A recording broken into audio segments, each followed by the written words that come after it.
जय हिंद दोस्तों अगर आपको पेपर निकालना है ना, जो मैं यहाँ पे आपको टॉपिक वाइज करा रहा हूँ, आप पेन और कॉपी लेकर हमेशा बैठा करिए और मैं जो जो क्वेश्चन आपको नोट कराता हूँ सारे अभी से नोट करते चलना, क्योंकि आपको जितने भी टॉपिक हो, चाहे आपका बायोलॉजी को, चाहे केमिस्ट्री को, चाहे फिजिक्स को, सभी को मैं टॉपिक वाइज कराऊंगा। और इसके बाद जो आपके जीके वाला हो गया और जो मैथ हो गया, इनके सभी क्या नहीं, मोस्ट इंपोर्टेंट वही क्वेश्चन करा जो फिलहाल आपके आर्मी नर्सिंग के पेपर हो रहे, जो वहाँ क्वेश्चन पूछे जा रहे, जैसे वैसे मैं क्वेश्चन आपको यहाँ प्रोवाइड करा रहा हूँ। दोस्तों आप ये सारे क्वेश्चन नोट करते चलना, एग्जाम तक मैं जितने क्वेश्चन को प्रोवाइड करा दूंगा, कोई भी क्वेश्चन आपको यहाँ से बाहर नहीं जाएगा। अगर आपको पेपर निकालना है तो मैं जो ये टॉपिक वाइज क्वेश्चन करा रहा हूँ और जो भाई नोट्स ले रखे हैं वो नोट्स भी आप तैयार करते चलना और ये सारे क्वेश्चन भी लिखते चलना। बस आप ये दोनों तैयार करके पेपर देने चले ना, आपका 100% मैं कंफर्म करके बता सकता हूँ कि आपका सिलेक्शन इसी बार हो जाएगा। बस याद रखना, जो मैं ये क्लासे करा रहा हूँ ये सारे आप लिखते चल जाएगा और जिसके बाद जो मैं कंप्लीट नोट्स आपको प्रोवाइड करा रखा हूँ, जो आपने नोट्स ले रखे वो तैयार करते चलना। बस पेपर जब देने जाएंगे ना, सेम टू सेम सारे सारे क्वेश्चन आपको वहीं से देखने को मिल जाएंगे। तो आइए स्टार्ट करते आज क्लास। और यहाँ पे मैं जो मोस्ट इंपॉर्टेंट वो क्वेश्चन तो कराऊंगा जो पेपर में पूछे जा चुके हैं, और वो भी क्वेश्चन मैं यहाँ पे करा रहा हूँ जो आपके एग्जाम में आ सकते हैं। तो आप ये सारे क्वेश्चन बिल्कुल नोट करते चलिएगा। तो आइए स्टार्ट करते आज की वीडियो। यहाँ पे दोस्तों मैं जितने भी आपके चैप्टर करा रहा हूँ ना, हर चैप्टर आप जब भी एग्जाम देने जाएंगे ना, हर चैप्टर में जो यहाँ पे करा रहा हूँ एक या दो क्वेश्चन सभी से आपको देखने को मिलेंगे। तो मैं जितने आपके टॉपिक करा रहा हूँ सारे आपके मोस्ट इंपॉर्टेंट मैं वही टॉपिक करा रहा हूँ जहाँ से आपके एग्जाम में क्वेश्चन पूछे जा रहे हैं। तो आप ये सारे क्वेश्चन नोट करते चलना। अब जब भी पेपर देने जाएंगे आपके सामने यहाँ से बिल्कुल क्वेश्चन आपको देखने को मिलेंगे। यहाँ पे जो हमारा पहला क्वेश्चन है, ये क्वेश्चन आपका आया था दानापुर जडारो में पूछा गया था और इसमें पूछा क्या गया था कि ऑक्सीकरण वह प्रक्रिया है जिसमें, सीधा सीधा पूछा गया कि ऑक्सीकरण कौन सी प्रक्रिया है जिसमें क्या होता है, ये हमसे पूछा जा रहा है और जिसके 4 ऑप्शन यहाँ पे दिए जा रहे हैं। तो ऑक्सीकरण कैसी प्रक्रिया होती है, राइट आंसर नोट कर लेना। क्या होता है, इलेक्ट्रॉनों की हानि होती है। इलेक्ट्रॉनों क्या होती है, उसमें हानि होती है।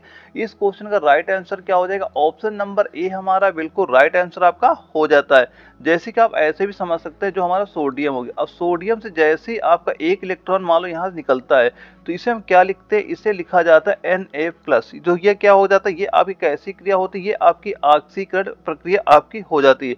और ऐसे आप ये भी लिख सकते हैं, जैसे कैल्शियम हो गया, कैल्शियम से मान लो 2 इलेक्ट्रॉन यहाँ से आपके 2 इलेक्ट्रॉन यहाँ से आपके निकल जाते हैं, इसे क्या लिखते हैं, कैल्शियम C+2 हो जाता है। यहाँ पे क्या हो जाए, +2 आपका हो जाता है। तो ये सारी प्रक्रिया कैसी होती है, ये सारी सारी आपकी ऑक्सीकरण प्रक्रिया आपकी कहलाती है। दोस्तों यहाँ पे सबसे जो मोस्ट इंपॉर्टेंट पॉइंट है, ये पॉइंट नोट कर, ये एग्जाम में कई बार आपके क्वेश्चन पूछा जा चुका है कि ये पूछा गया था कि जो प्रबल ऑक्सीकारक कौन सा, सीधा सीधा पूछा गया था कि जो प्रबल ऑक्सीकारक कौन सा, ये हमें बताइए। तो प्रबल ऑक्सीकारक कौन सा हो जाता है, नोट कर लेना। क्या होता है, जो फ्लोरीन होता है। क्या होता है, जो फ्लोरीन होता है आपका, ये क्या होता है, आपका प्रबल ऑक्सीकारक होता है। मोस्ट इंपॉर्टेंट क्वेश्चन आपका ये पॉइंट जरूर आप नोट कर लीजिएगा। और दोस्तों ऑक्सीकरण कुछ उदाहरण और लिख सकते हैं, जैसे कि आपका क्या होता है, एक ऑक्सीजन हो गया। ऑक्सीजन किसका उदाहरण होता है, ये ऑक्सीकरण का होता है। एक आप यहाँ पे ओजोन नोट कर लें, ओजोन किसका उदाहरण होता है, ये आपका ऑक्सीकरण का, ये उदाहरण आपके ये हो जाते हैं। और इसके बाद हमारा अगला क्वेश्चन आता है, 2 नंबर आता है। ये क्वेश्चन आपका जबलपुर जडारो में पूछा गया था। यहाँ पे पूछा क्या गया था कि श्वसन प्रक्रिया में वायु के जिस घटक का प्रयोग होता है वह क्या कहलाता है। तो राइट आंसर नोट कर लेना, राइट आंसर क्या हो जाएगा, वह हो जाएगा ऑक्सीजन। इसका राइट आंसर क्या हो जाएगा, ऑक्सीजन हो जाएगा, यानी ऑप्शन नंबर बी हमारा बिल्कुल राइट आंसर आपका हो जाएगा। और अगला जो हमारा क्वेश्चन आता 3 नंबर आता, इसमें क्या पूछा गया कि वृक्षों के समीप या उसके नीचे रात को नहीं सोना चाहिए, क्योंकि वृक्ष रात के समय छोड़ते हैं। तो वृक्ष रात के समय क्या छोड़ते हैं, तो क्या छोड़ते हैं, वो कार्बन डाइऑक्साइड छोड़ते हैं, यानी CO2 हमारा बिल्कुल राइट आंसर आपका हो जाएगा। क्योंकि वृक्षों के समीप या उनके नीचे रात में नहीं सोना चाहिए, क्योंकि वृक्ष रात में कार्बन डाइऑक्साइड छोड़ते हैं और लेते क्या, और ऑक्सीजन गैस वो लेते हैं। ये पॉइंट जरा याद करिएगा। और दोस्तों जो ये कार्बन डाइऑक्साइड है, तो जो हमारा वायुमंडल है, वायुमंडल कितना % में आपका कार्बन डाइऑक्साइड पाया जाता है, ये नोट कर लेना। 0.03% क्या होता है, कार्बन डाइऑक्साइड आपका यहाँ पे पाया जाता है। और जो ये कार्बन डाइऑक्साइड होता है इसको और किस न क्या बोलते हैं, ये भी पॉइंट नोट करना है। इसको क्या बोला जाता है, इसको बोला जाता है ग्रीन हाउस भी गैस भी बोलते हैं। इसे क्या बोलते हैं, ग्रीन हाउस गैस भी इसको बोला जाता है। ये भी पॉइंट नोट कर लीजिएगा। और दोस्तों यहाँ पे जो दिया जा रहा है कार्बन मोनोऑक्साइड, इसका भी क्वेश्चन कई बार आपके एग्जाम में पूछा जा चुका है कि कार्बन मोनोऑक्साइड होता है क्या। जो गाड़ी तथा परिवहन से निकलने वाला जो धुआं होता है, धुआं में क्या होता है, कार्बन मोनोऑक्साइड की मात्रा अधिक पाई जाती है। जो कार्बन मोनोऑक्साइड की मात्रा किसमें अधिक पाई जाती है, जो गाड़ी तथा परिवहन से निकलने वाले धुआं में कार्बन मोनोऑक्साइड की मात्रा क्या होती है, आपकी अधिक पाई जाती है। और दोस्तों जो सल्फर डाइऑक्साइड दिया जा रहा है, इसका भी एक पॉइंट नोट करना कि अगर आपके एग्जाम में एक क्वेश्चन पूछा गया, जो ताजमहल है, ताजमहल में जो कलर चेंज हो रहा है किस वजह से उसमें दिक्कत आ रही है, यानी उसका कलर किस वजह से डाउन हो रहा है, तो वो आपका किसकी वजह से हो रहा है, सल्फर डाइऑक्साइड की वजह से ही हो रहा है। तो ये भी पॉइंट याद कर लीजिएगा। और इसके बाद हमारा जो दोस्तों एक बात और नोट कर लेना, जो ये क्लास होती है इसका जो पीडीएफ है आप ये टेलीग्राम में से भी डाउनलोड कर सकते हैं, जो एनए वाला ऐप है इससे भी डाउनलोड कर सकते हैं। जो डेली क्लास होती है इसकी पीडीएफ मैं वहाँ भी प्रोवाइड करा देता हूँ। और जो भाई नोट्स ले रखे ना, आप लोग नोट्स तैयार करते रहना, यकीन मान चलना जो मैं यहाँ पे क्लास कराता हूँ इंपॉर्टेंट क्वेश्चन यहाँ पे कराता हूँ, और जो आपकी ये पूरा कंप्लीट सिलेबस है ये आप एक बार जरूर तैयार कर लें। जो भाई नोट्स ले रखे हैं यकीन मान चलना, आप नोट्स तैयार करके पेपर देने चले जाना, 45 प्लस की क्वेश्चन में गारंटी लेके बताता हूँ, यहीं से आपको क्वेश्चन देखने को मिल जाएंगे। बस आप ये नोट्स तैयार कर लेना, और इसके बाद जो मैं डेली क्लास कराता हूँ ये एक बार देखते रहिए, आपके एग्जाम से एक भी क्वेश्चन यहाँ से बाहर नहीं जाने वाला है। तो आप ये कंप्लीट नोट जरूर तैयार करते रहिएगा। और जो अगला हमारा क्वेश्चन आता है 4 नंबर आता है, इसमें क्या पूछा गया कि ऑक्सीकरण प्रक्रिया निम्नलिखित द्वारा प्रारंभ होती, ये हमसे यहाँ पे पूछा गया है। तो इसका राइट आंसर नोट कर लेना, वह क्या हो जाएगा, वह हो जाएगा प्रकाश, यानी ऑप्शन नंबर बी हमारा बिल्कुल राइट आंसर आपका हो जाएगा। दोस्तों यहाँ पे मैं सारे मोस्ट इंपोर्टेंट वही क्वेश्चन करा रहा हूँ जो आप एग्जाम में पूछे जा चुके, तो आप ये सारे क्वेश्चन नोट करते चलना, क्योंकि सबसे ज्यादा आपका रिपीटेड ही क्वेश्चन आपका पूछा जाता है। तो बस ये मैं जितने क्वेश्चन नोट करा रहा हूँ सारे आप तैयार करते चलना, आप एग्जाम में बिल्कुल यहाँ से क्वेश्चन आपको देखने को मिल जाएंगे। और दोस्तों इसे पूछा गया है ऑक्सीकरण प्रक्रम निम्नलिखित द्वारा प्रारंभ होता, प्रकाश द्वारा प्रारंभ होता, और कैसे प्रारंभ होता यह भी नोट कर लेना कि प्रकाश संश्लेषण वह अपचायक क्रिया जिसके द्वारा होता है क्या, जो पादप अकार्बनिक सरल यौगिक जैसे जल हो गया तो कार्बन डाइऑक्साइड ग्रहण करके प्रकाशीय ऊर्जा की उपस्थिति में इसे कार्बोहाइड्रेट में बदल देते हैं। जैसे आप ये मान लीजिए जो आपका कार्बन डाइऑक्साइड हो गया और ये आपका जल हो गया, ये क्या हो गया, जल हो गया। और इसके बाद जैसे ये सूर्य का प्रकाश होता है, सूर्य का यहाँ पे मान लिख लेना, सूर्य का प्रकाश हो गया, और उसके साथ क्या होना चाहिए, पर्णहरित, एक नोट कर लेना, उसके साथ क्या होना चाहिए, पर्णहरित हो गया, पर्णहरित नोट कर लेना, क्या नोट कर लेना, पर्णहरित लिख लेना यहाँ पे। और इसके बाद जैसे ये दोनों अभिक्रिया करते हैं तो क्या बनता है, क्या बन जाएगा आपका ग्लूकोज, एक तो बनता है ग्लूकोज, सूत्र नोट करना क्या होता है, C6H12O6, ये ग्लूकोज का हो जाता है, और क्या बनता, और बनता आपका जल बन जाता है, जल बन जाता है, और क्या बनता आपका ऑक्सीजन बन जाता है। अब इसको बैलेंस कर लीजिए, बैलेंस क्या करेंगे, यहाँ पे 6 से गुणा कर दो, यहाँ से कितना, यहाँ से हो जाएगा 12, यहाँ पे हो जाएगा, और इधर कितना हो जाएगा आपका, इधर हो जाएगा 6 हो जाएगा, और इधर क्या हो जाएगा 6 हो जाएगा। तो यहाँ पे ये क्या हो जाता है, ये आपका ग्लूकोज बन जाता है। और एक पॉइंट और नोट करना, जो प्रकाश संश्लेषण के लिए आवश्यक पदार्थ क्या होते हैं, इसके लिए आवश्यक पदार्थ क्या होते हैं, एक तो आपका कार्बन डाइऑक्साइड आवश्यक होता है, और क्या होता है, जल आपका आवश्यक होता है, और क्या आवश्यक होता है, पर्णहरित आपका आवश्यक होता है, और क्या आवश्यक होता है, प्रकाश आवश्यक आपका होता है। ये सारे पॉइंट आपके कई बार एग्जाम में पूछे जा चुके हैं, ये सारे पॉइंट याद रख लेना, यहाँ से एग्जाम में कई बार क्वेश्चन बन चुका है। और क्वेश्चन पूछा जाता है कि प्रकाश संश्लेषण के लिए आवश्यक पदार्थ कौन कौन से, और उन्हीं 4 ऑप्शन में कोई ना कोई आपको दिया जाएगा, या तो आपको कार्बन डाइऑक्साइड दिया जाएगा, या जल दिया जाएगा, या सूर्य का प्रकाश दिया जाएगा, या पर्णहरित दिया जाएगा। ये सारे पॉइंट आप नोट करते चलना। और ये ग्लूकोज वाला जो ऑप्शन दिया गया ना, इसका भी कई बार आपका रासायनिक सूत्र पूछा जा चुका है, तो ग्लूकोज का रासायनिक सूत्र भी याद रखिएगा। और दोस्तों यहाँ पे जो पर्णहरित दिया जा रहा है, पर्णहरित का भी अगर आप रासायनिक सूत्र लिखना चाहें वो भी लिख सकते हैं, या इसका कितना होता है, इसका होता है C55, नोट कर लें, C55 होता है, और H आपका 72 हो जाएगा, O आपका 5 हो जाता है, और N होता 4 हो जाता है, और इसके बाद Mg, ये किसका होता है, ये आपका पर्णहरित का रासायनिक सूत्र आपका हो जाता है। ये भी पॉइंट नोट कर लेना, हो सकता है आपके एग्जाम में आ जाए, अगर आप क्वेश्चन देखे रहेंगे आपके माइंड जरूर क्लिक करेगा, तो ये पॉइंट जरूर नोट कर लीजिएगा। और इसके बाद हमारा अगला क्वेश्चन आता है, वो 5 नंबर आता है। इसमें क्या पूछा जा रहा है कि किसी धातु का किसी रसायन तथा ऑक्सीजन के संपर्क में आने पर उसमें जंग लगने की प्रक्रिया क्या कहलाती है। तो उसमें जंग लगने की प्रक्रिया वो क्या कहलाती है? वो कहलाती है आपकी ऑक्सीडेशन कहलाती है। क्या कहलाती है? वह प्रक्रिया आपकी ऑक्सीडेशन कहलाती है। ऑप्शन नंबर ए हमारा बिल्कुल राइट आंसर आपका हो जाता है। जैसे पर एक लोहे पर जंग लगना कैसी क्रिया होती है? वो आपकी ऑक्सीडेशन क्रिया आपकी हो जाती है। और दोस्तों जंग का एक रासायनिक सूत्र भी लिख लेना, कई बार आपके एग्जाम में पूछा जाता है। यानी जो जंग दिया जा रहा है इस जंग का रासायनिक सूत्र भी नोट कर लेना, वह क्या होता है? ये भी कई बार आपके एग्जाम में पूछा जा चुका है। यानी लिख लेना Fe2O3 इंटू XH2O। ये किसका होता है? ये आपका जंग का रासायनिक सूत्र होता है। ये भी कई बार आपके एग्जाम में क्वेश्चन पूछा जा चुका है। और दोस्तों एक क्वेश्चन और आता है कि अगर लोहे में जंग लग जाए, यदि लोहे में क्या हो जाए, लोहे में अगर जंग लग जाता है तो उसके वजन पे क्या प्रभाव पड़ता है? तो उसका जो वजन होता है, वजन में क्या प्रभाव पड़ता है? लोहे पर जंग लग गया तो उसके वजन क्या होता है? उसका वजन उसका क्या होता है? बढ़ जाता है। ये भी पॉइंट नोट करना, कई बार आपके एग्जाम में क्वेश्चन पूछा जा चुका है। और दोस्तों यहाँ पे जो ये लिखा गया है पास्चुराइजेशन लिखा गया है, ये क्या होता है? यह नोट कर लेना, दूध की शुद्धता, यानी जो दूध की शुद्धता पास्चुराइजेशन विधि द्वारा की जाती है। तो इसमें लिख लेना, ये भी एग्जाम में क्वेश्चन पूछा जा चुका है, दूध की शुद्धता। यहाँ सीधा लिख लेना, क्या लिख लेना? दूध की शुद्धता किससे ज्ञात की जाती है? आपकी पास्चुराइजेशन विधि द्वारा होता है। जो दूध की शुद्धता होती है किससे कैसे होती है? ये आपकी पास्चुराइजेशन जो होता है उससे आपके दूध की शुद्धता देखी जाती है। ये पॉइंट याद कर लेना। और एक पॉइंट और नोट करना, जो दूध होता है, नोट करना जो आपका ये दूध होता है, दूध का पीएच मान कितना होता है ये बताइए। तो दूध का पीएच मान कितना होता है वह नोट करना, 6.4 होता है। दूध का पीएच मान कितना होता है? 6.4 हो जाता है। ये भी पॉइंट आप नोट कर लीजिएगा।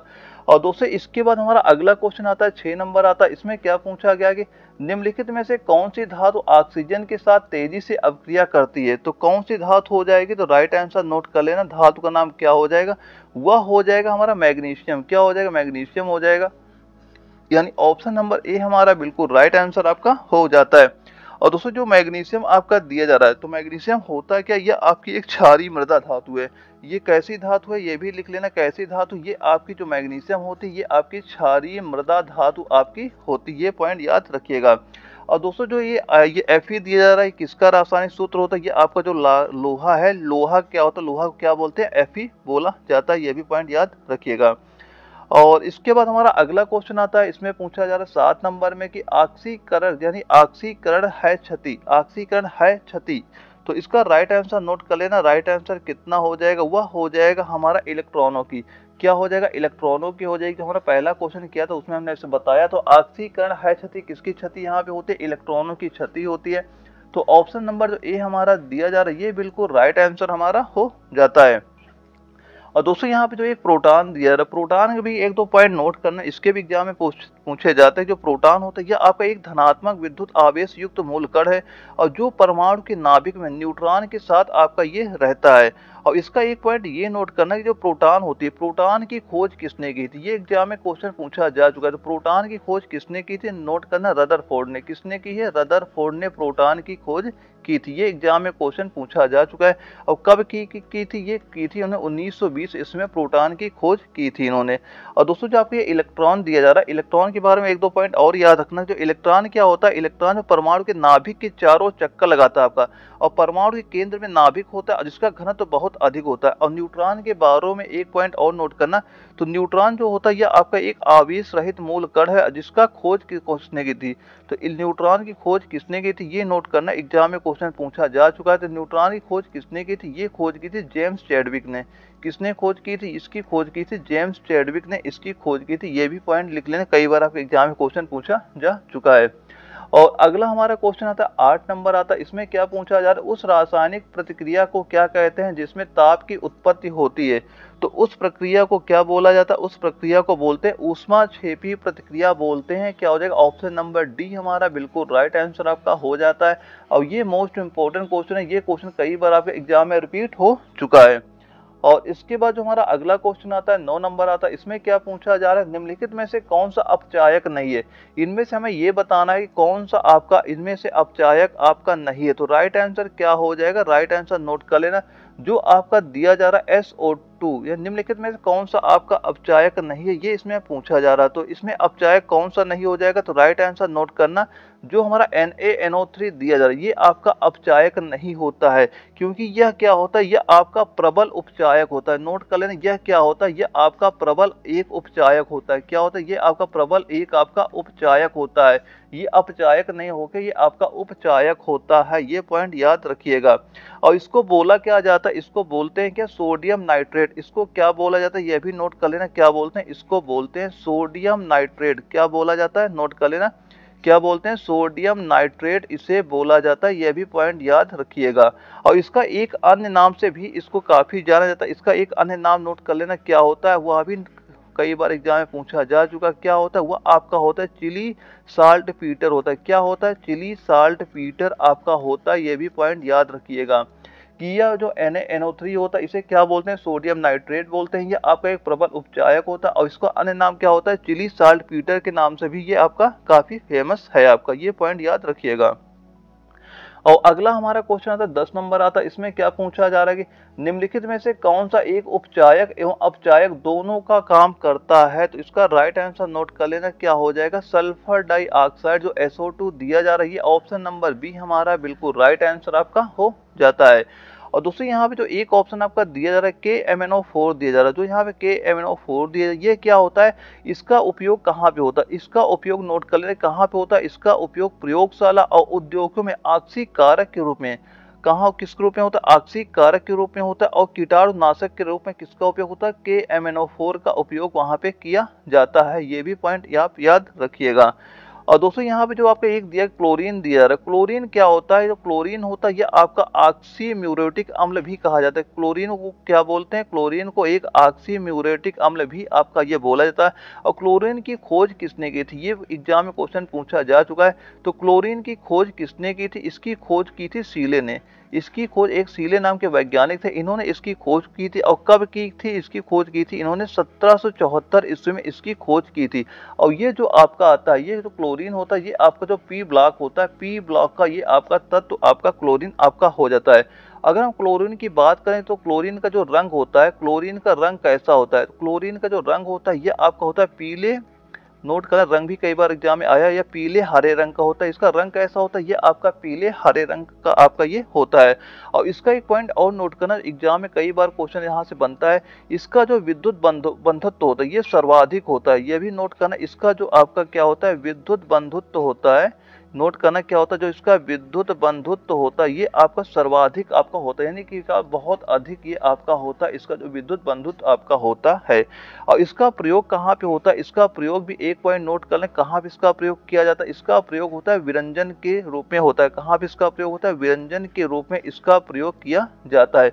ये सारे पॉइंट क्लोरीन के भी याद करना, यहाँ से एग्जाम में कई बार क्वेश्चन आपके पूछे जा चुके हैं। और इसके बाद हमारा अगला क्वेश्चन आता है 11 नंबर आता है। इसमें क्या पूछा जा रहा है कि निम्न अम्लों में सबसे शक्तिशाली अपचायक कौन सा है, इनमें से हमें यह बताना सबसे शक्तिशाली अपचायक आपका कौन सा है। और ये जयपुर JEE में क्वेश्चन पूछा भी गया था। तो इसका राइट आंसर नोट कर लेना, क्या हो जाएगा, जो हमारा दिया गया है प्रोपियोनिक अम्ल जो दिया जा रहा है, ये हमारा ऑप्शन नंबर सी हमारा बिल्कुल राइट आंसर आपका हो जाता है।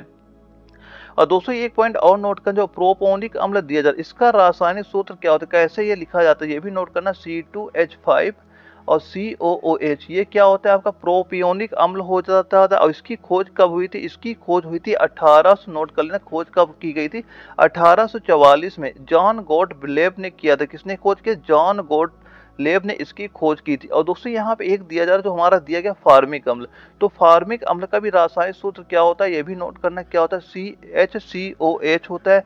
और ये पाया कहाँ जाता है, ये आपको जो चींटियों में पाया जाता है, कहाँ पे पाया जाता है, जो फार्मिक अम्ल है कहाँ पे पाया जाता है, ये नोट कर लें कहाँ पे होता है, चींटियों में ये आपका पाया जाता है। चींटियों जो काटती हैं किस वजह से, उसमें आपको जो तीखा तीखा लगता है वो किस वजह से होता है, फार्मिक अम्ल की वजह से आपका ये होता है। तो कहाँ पाया जाता है, ये आपका चींटियों में आपका पाया जाता है। और यहाँ पे दोस्तों जो एसिटिक अम्ल दिया जा रहा है, इसका भी एक लिख लेना रासायनिक सूत्र क्या होता है, लिख लेना CH3 COH ये किसका होता है, ये आपका एसिटिक अम्ल का आपका हो जाता है और यह एक सरलतम कार्बोक्सिलिक अम्ल आपका हो जाता है। ये रासायनिक सूत्र सभी के नोट कर लीजिएगा। ये फार्मिक अम्ल वाला कई बार आपके एग्जाम में क्वेश्चन पूछा भी जा चुका है। यह फार्मिक अम्ल होता है किसमें पाया जाता है, ये आपके चींटियों में पाया, चींटियों जो डंक होता है उसमें पाया जाता है। ये पॉइंट याद रखिएगा। और इसके बाद हमारा अगला जो क्वेश्चन आता है 12 नंबर आता है। इसमें क्या पूछा जा रहा है कि लौह अयस्क से लोहा विनिर्माण में कौन सी प्रक्रिया सम्मिलित होती है, ये हमसे यहाँ पे पूछा जा रहा है। तो इसका राइट आंसर नोट कर लेना। राइट आंसर क्या हो जाएगा, वह आपका अपचयन हो जाएगा। यानी जो ऑप्शन नंबर बी हमारा दिया जा रहा है ये बिल्कुल राइट आंसर आपका हो जाता है। और दोस्तों एक पॉइंट और बताना, जो लोहा होता है ये कितने रूपों में पाया जाता है। तो जो लोहा होता है ये आपका मुख्यतः 3 रूपों में आपका पाया जाता है। तो तीनों नाम लिख लेना। पहला लोहा क्या होता है, ये ढलवा लोहा, तो ये भी एग्जाम में क्वेश्चन पूछे गए। पहला क्या होता है, जो आपका ढलवा लोहा हो जाता है, एक ये नोट करना। और एक नोट करना जो आपका पिटवा लोहा होता है, एक नोट कर लें जो आपका पिटवा लोहा होता है। एक कौन सा लोहा होता है, आपका पिटवा लोहा होता है। और एक पॉइंट और नोट कर लेना, क्या होता है, स्टील होता है। एक क्या होता है, आपका स्टील होता है। ये कई बार आपके एग्जाम में पूछे जाते हैं। लोहा कितने प्रकार के होते हैं, 3 प्रकार के होते हैं। और जो आपका ये ढलवा लोहा दिया जा रहा है, तो ढलवा लोहा में कितना आपका कार्बन होता है, तो कार्बन का परसेंटेज कितना होता है, 1.1.2 से लेकर 2.5% क्या होता है, इसमें आपका कार्बन पाया जाता है। और इसे क्या बोलते हैं, नोट करना, इसे क्या बोलते हैं, इसे बोलते हैं अशुद्ध लोहा। इसे क्या बोला जाता है, अशुद्ध लोहा आपका ये बोला जाता है। जो आपका कौन सा होता है, ढलवा लोहा क्या बोलते हैं, अशुद्ध लोहा बोला जाता है। और जो ये आपका पिटवा लोहा होता है, पिटवा लोहा में कार्बन का परसेंटेज कितना होता है, ये भी नोट करना, 0.25% से लेके आपका 0.5% तक होता है। और इसको क्या बोलते हैं, इसको बोलते हैं शुद्ध लोहा बोला जाता है। इसको क्या बोलते हैं, शुद्ध लोहा इसे बोला जाता है। और यहाँ पे एक जो स्टील दिया जा रहा है, स्टील में कार्बन का परसेंटेज कितना होता है, वह नोट कर लें, 0.5 से लेकर 1.5% क्या होता है, इनमें आपका कार्बन पाया जाता है। ये भी पॉइंट याद रखिएगा। और इसके बाद हमारा जो अगला क्वेश्चन आता है 13 नंबर आता है। इसमें क्या पूछा जा रहा है कि हाइड्रोजन के जलने से संबंध प्रक्रिया क्या है, ये हमसे यहाँ पे पूछा जा रहा है। तो इसके 4 ऑप्शन यहाँ पे दिए जा रहे हैं। तो इसका राइट आंसर नोट कर लेना। राइट आंसर क्या हो जाएगा, वह हमारा हो जाएगा ऑक्सीकरण। क्या हो जाएगा, ऑक्सीकरण हो जाएगा। ऑप्शन नंबर जो सी हमारा है ये बिल्कुल राइट आंसर हमारा हो जाता है। और दोस्तों हाइड्रोजन के बारे में 2-3 पॉइंट और नोट करना, यहाँ से कई बार आपके एग्जाम में क्वेश्चन बने हैं। सबसे पहले ये बताइए, जो हाइड्रोजन होता है इसका परमाणु क्रमांक कितना होता है। हाइड्रोजन का जो परमाणु क्रमांक है ये कितना होता है, इसका परमाणु क्रमांक कितना होता है, नोट कर लेना, 1 होता है। और इसका जो द्रव्यमान संख्या होता है ये भी बताइए, इसका आपका क्या होता है, द्रव्यमान संख्या होती है। इसका जो द्रव्यमान संख्या कितनी होती है, द्रव्यमान संख्या कितनी होती है वह नोट कर लेना, क्या हो जाएगा, 1.008 आपकी हो जाती है।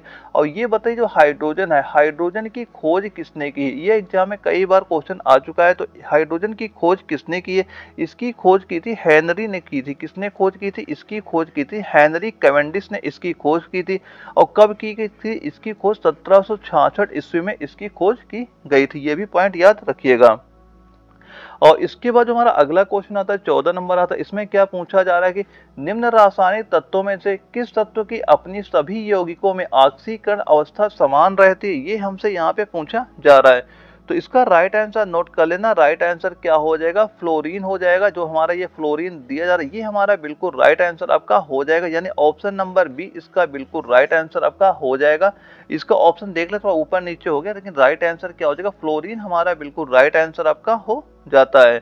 और अगला हमारा क्वेश्चन आता है 15 नंबर आता है। इसमें क्या पूछा गया कि निम्नलिखित पदार्थ ऑक्सीकारक तथा अवकारक दोनों की तरह प्रयोग किया जाता है। और जिसके 4 ऑप्शन यहाँ पे हमारे दिए जा रहे हैं। तो इसका राइट आंसर नोट कर लेना, वह कितना हो जाएगा, वह हमारा हो जाएगा सोडियम नाइट्रेट हो जाएगा। इसका राइट आंसर क्या हो जाएगा, सोडियम नाइट्रेट हो जाएगा। इसको लिखते किसके कैसे, रासायनिक सूत्र नोट कर लेना, क्या होता है सोडियम नाइट्रेट का NaNO2 क्या होता है, ये आपका सोडियम नाइट्रेट आपका हो जाता है।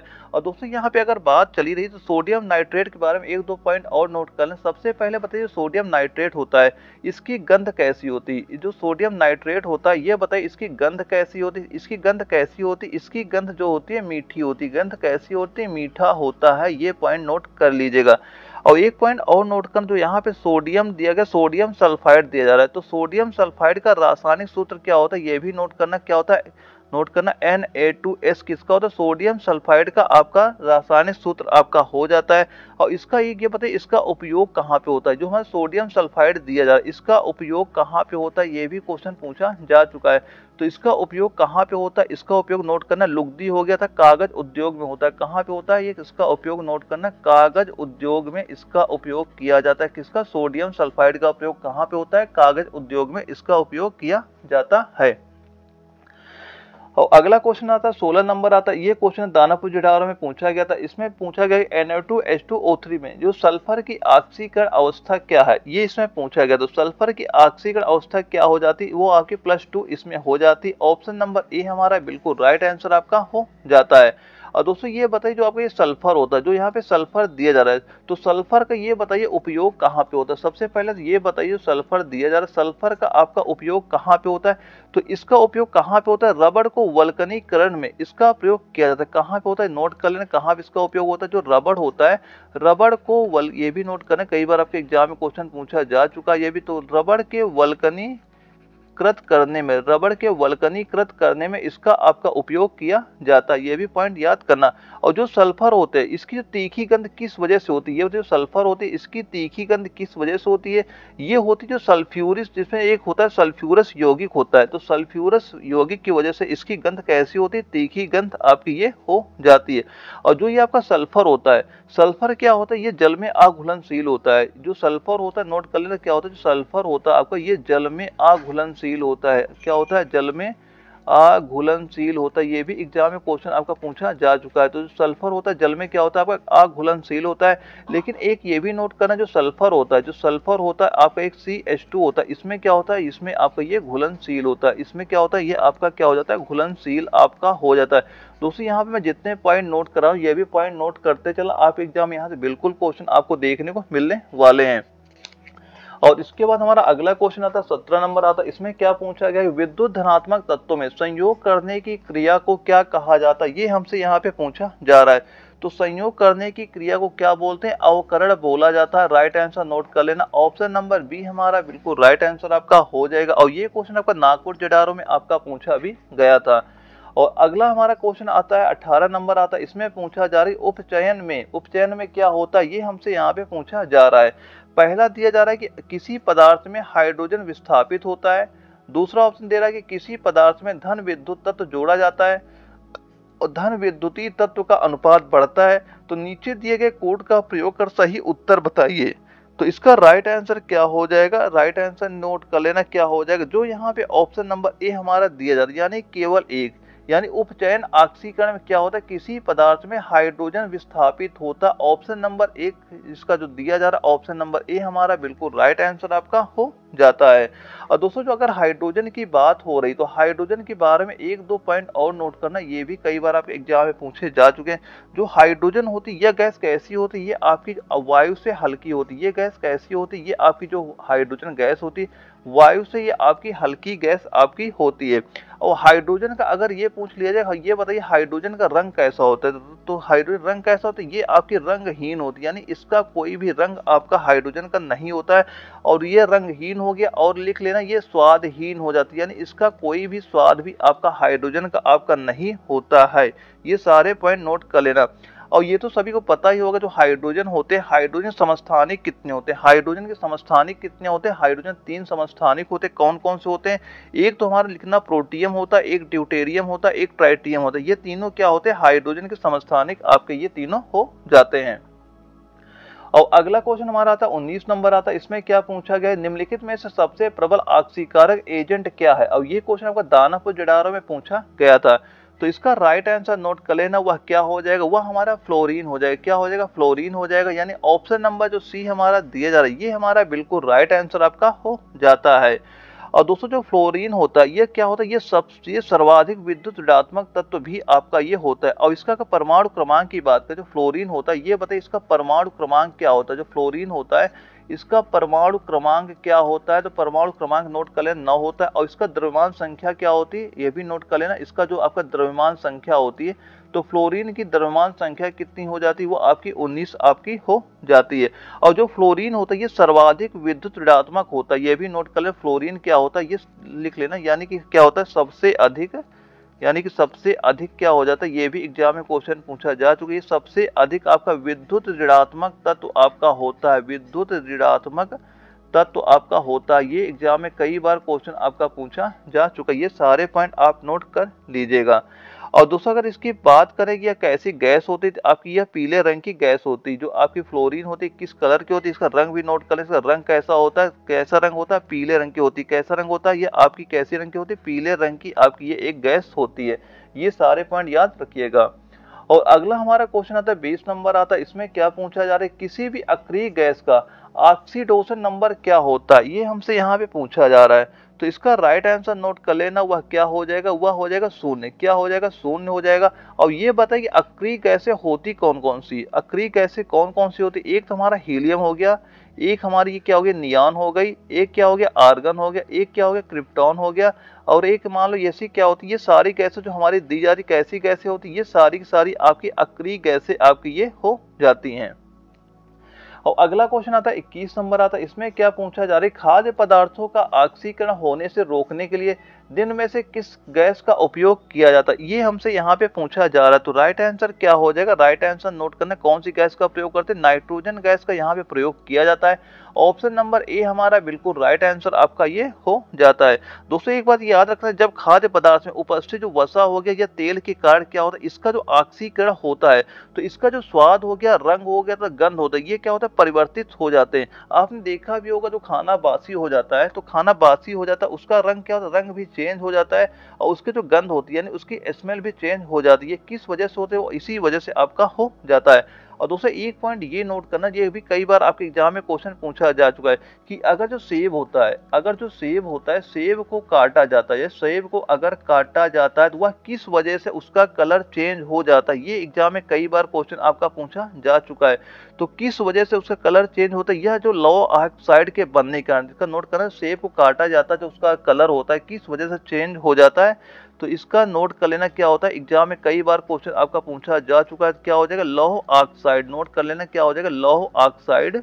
लौह ऑक्साइड के बनने के कारण क्या होता है, उसका जो कलर होता है वह आपका चेंज हो जाता है। और दूसरा ये बताइए वायुमंडल में नाइट्रोजन है, जो वायुमंडल में नाइट्रोजन कितने परसेंट पाई जाती है, तो वायुमंडल में नाइट्रोजन कितने परसेंट पाई जाती है। तो ये सारे मोस्ट इंपोर्टेंट पॉइंट है, आपके एग्जाम में यहाँ बिल्कुल क्वेश्चन देखने को आपको मिलेंगे। तो जो वायुमंडल होती है इसमें नाइट्रोजन कितने परसेंटेज होती है, वो आपके 78% क्या पाई जाती है, इसमें आपकी नाइट्रोजन गैस आपकी पाई जाती है। और ये बताइए जो आपका यूरिया होता है, जो यूरिया होता है, यूरिया में नाइट्रोजन का परसेंटेज कितना होता है, तो 46% इसमें क्या होता है आपका नाइट्रोजन का परसेंटेज आपका वहां पे होता है।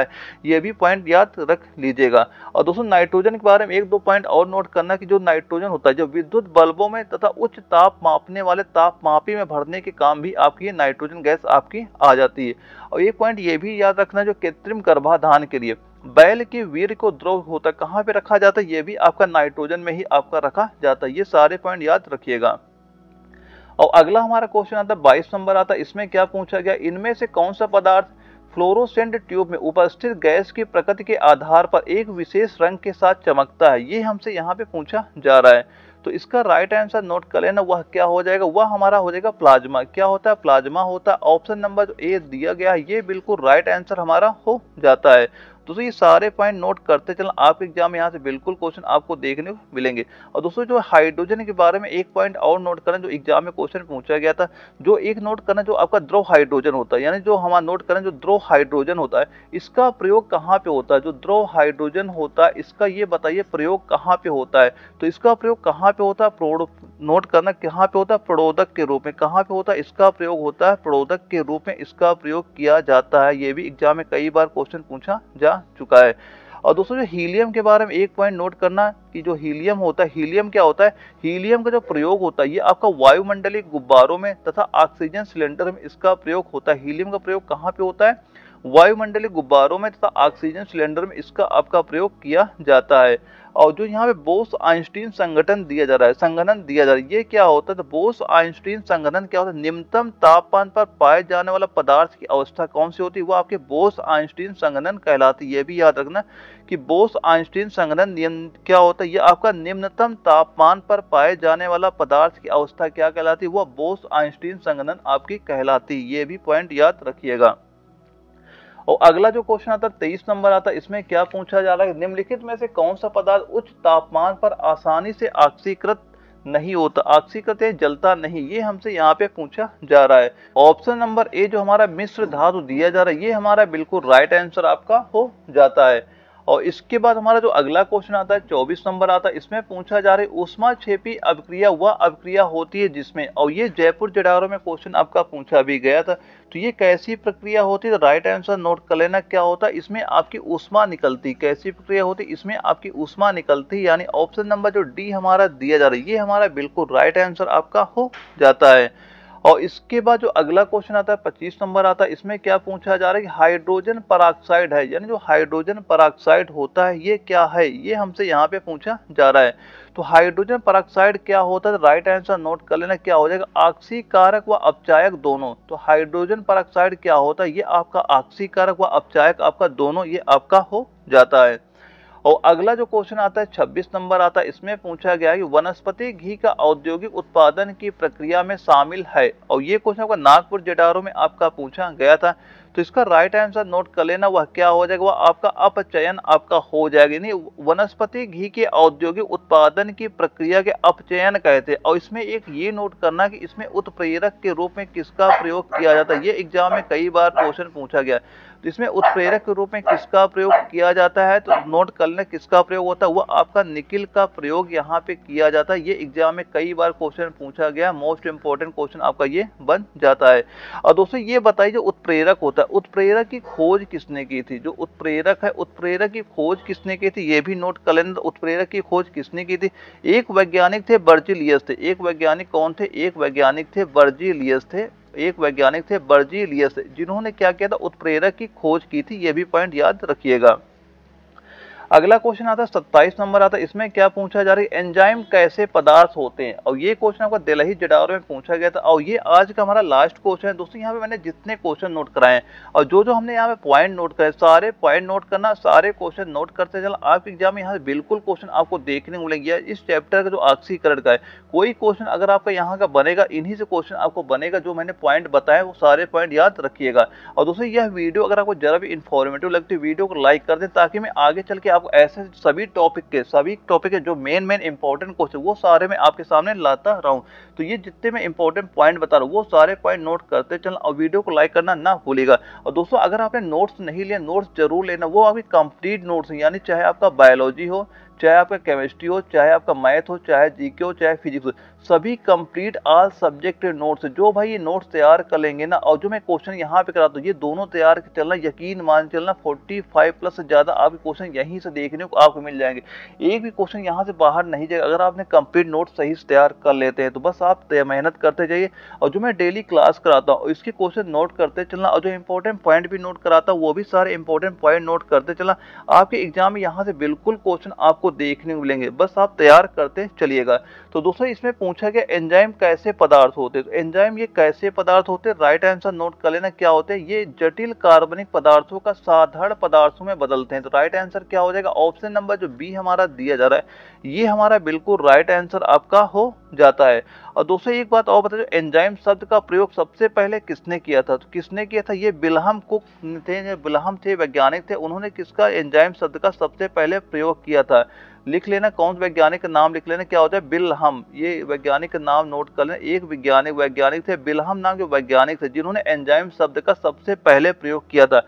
और दोस्तों कुछ प्रमुख एंजाइम भी नोट कर लेना, कुछ प्रमुख एंजाइम भी आप नोट कर लीजिएगा, कुछ प्रमुख एंजाइम कौन कौन से होते हैं ये भी एग्जाम में क्वेश्चन पूछा जा चुका है कि प्रमुख एंजाइम क्या होता है। एक तो एंजाइम हमारा जो पेप्सिन होता है, पेप्सिन क्या होता है, जो पेप्सिन होता है ये आपका एंजाइम होता है, क्या नोट करना, जो हमारा पेप्सिन होता है, पेप्सिन क्या होता है, ये आपका एक एंजाइम होता है। एक नोट करना जो लाइपेज होता है, लाइपेज होता है, ये हमारा क्या होता है, प्रमुख आपका क्या होता है, एंजाइम हो जाता है। और एक नोट करना जो आपका एमाइलेज होता है, एक क्या होता है हमारा जो एमाइलेज होता है, ये क्या होता है, एक आपका एंजाइम आपका ये हो जाता है। और एक नोट करना, एक क्या होता है हमारा माल्टोज भी नोट करना, ये भी एग्जाम में आया है, जो हमारा माल्टोज होता है, एक माल्टोज हो गया, और एक और होता है जो आपका सुक्रोज होता है। ये सारे क्या होते हैं, ये सारे आपके प्रमुख एंजाइम आपके हो जाते हैं। तो दोस्तों ये सारे पॉइंट नोट करना, आपके एग्जाम में यहाँ से बिल्कुल क्वेश्चन आपको देखने को मिल जाएंगे। और दोस्तों कोई अगर आपका डाउट होता है हमें कमेंट बॉक्स में बता सकते हैं, उसका मैं सोल्यूशन बिल्कुल आपको प्रोवाइड कराऊंगा। या फिर कोई भी अगर आपका डाउट होता है, आप जो व्हाट्सअप नंबर शो करा, व्हाट्सअप नंबर नोट बताइए कि 4029 इस नंबर में कोई भी अगर आपका डाउट होता है मुझसे पूछ सकते हैं, उसका मैं सोल्यूशन बिल्कुल आपको प्रोवाइड कराऊंगा। ओके, तो उससे मिलते हैं अगले वीडियो, तब तक के लिए जय हिंद।